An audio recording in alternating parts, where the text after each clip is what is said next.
Once upon a time, a kingdom of water and willow lay under a moon bright enough to read by, and the lake beside the castle held reflections the way a book holds secrets. On the night the bell tolled 13, a white swan circled the black water 3 times. Years earlier, a traveler had limped to the castle gates with blistered feet and a basket of herbs. She asked for shelter from rain. The court laughed at her torn cloak, and the king ordered the gates shut. A young heir watched from the steps, too afraid to speak. The traveler's eyes stayed gentle until the latch clicked. Then she lifted a sprig of rosemary, spoke a curse, and the air tasted like thunder. By day, the air belonged to the lake, feathered and mute. By night, the air became human again, allowed a single word before silence clamped down. The curse was meant to teach what indifference costs, a life half-lived, a voice rationed like bread. Seasons passed. The court praised the holy swan that glided among lilies, never guessing the truth. Beyond the walls, a miller's daughter lived in a cottage where flower dust floated like pale snow. She mended nets, carried grain, and listened to the river's gossip. She learned to read faces and to keep hope tucked where it could not be stolen. One autumn morning, chasing a split sack of barley, she followed spilled kernels to the lake castle. The swan approached as if summoned, eyes dark and painfully aware. It pressed its beak to her palm, and she felt under the feathered warmth a sorrow with a human shape. She returned again and again, bringing crumbs and conversation. She spoke about small hardships and larger dreams, about how loneliness can make even sunlight feel distant. The swan listened as still as a held breath. When hunters arrived with bright arrows and uglier jokes, she stepped in front of the bird. "Go," she said, "find sport in your own bravado." A sudden gust flipped their hats into the water. That night, curiosity tugged her through a gap in the hedge into the castle garden. The lake shone like ink. The swan climbed onto the bank, feathers shedding moonlight. The air shimmered, and a young man knelt where the bird had been, wet hair plastered to his brow, eyes wide with trapped words. His lips formed the only sound the curse allowed: help. She did not run. She wrapped her cloak around his shoulders. "How?" she whispered. Despair flickered. He could not explain, only point toward a tower window glowing green.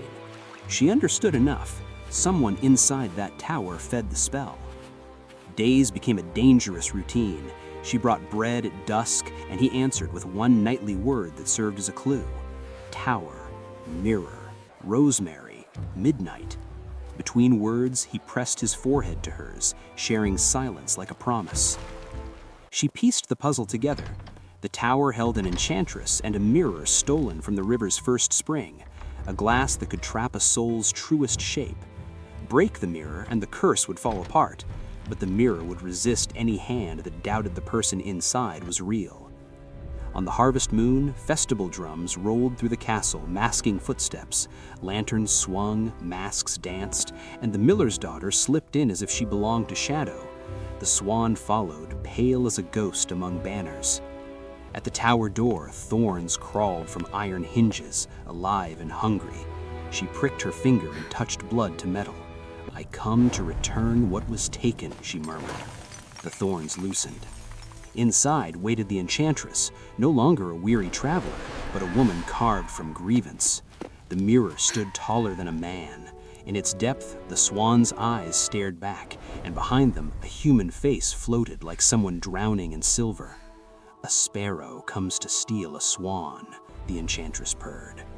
"I come to free what was wrongfully bound," the miller's daughter said. "Wrongfully?" The enchantress stepped closer.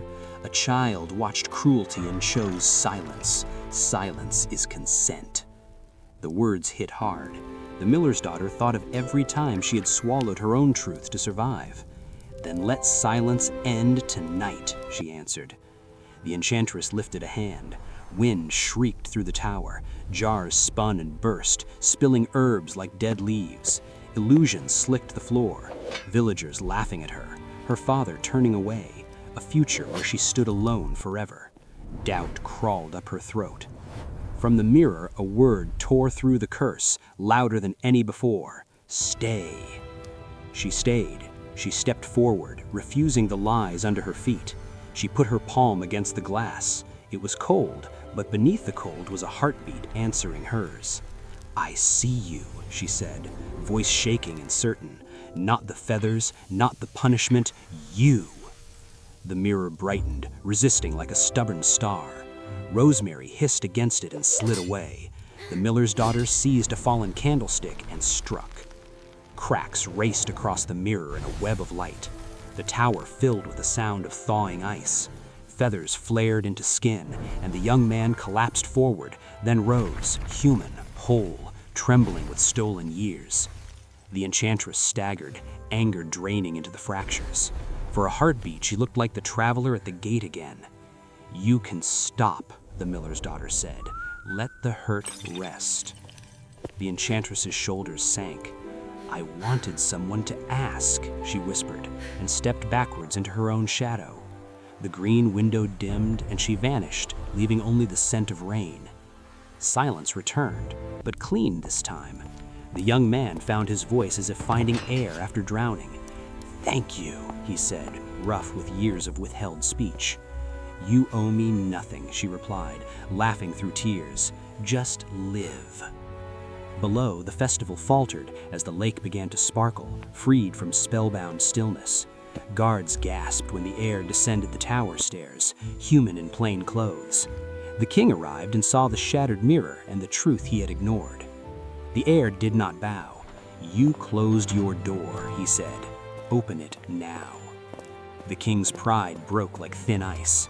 He knelt, not to command, but to beg forgiveness.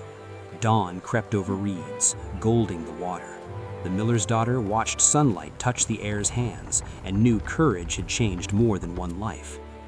In the weeks that followed, the castle gates stayed open. Travelers were fed, mockery was answered with listening. The heir walked among the people, hearing stories once dismissed. The miller's daughter returned to her cottage, but she was no longer only a miller's daughter. She was a breaker of mirrors, a keeper of vows. On the first winter night, when the lake finally froze, two figures stood on the ice beneath the moon. A single white feather drifted down, no longer a curse, only a memory. The heir took her hand. "Will you stay?" he asked, not as a claim, but as an invitation. She squeezed his fingers and looked at the mirrored stars. "Once upon a time," she said softly, "someone asked for shelter. Let us be the ones who answer."